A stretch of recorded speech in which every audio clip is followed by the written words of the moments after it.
এগুলো হলো বাইরের আম গাছ।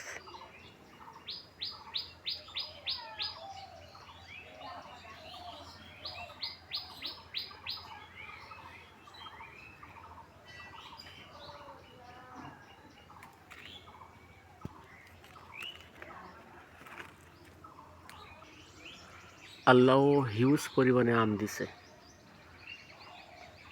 এগুলোতেও হিউমিক গোল্ড ব্যবহার করেছিলাম।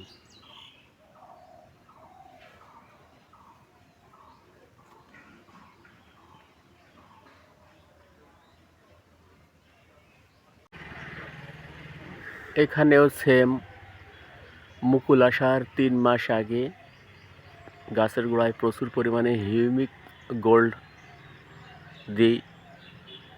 মুকুল আসার পরেও হিউমিক গোল্ড দিই। এটা হচ্ছে বাইরের আম গাছ।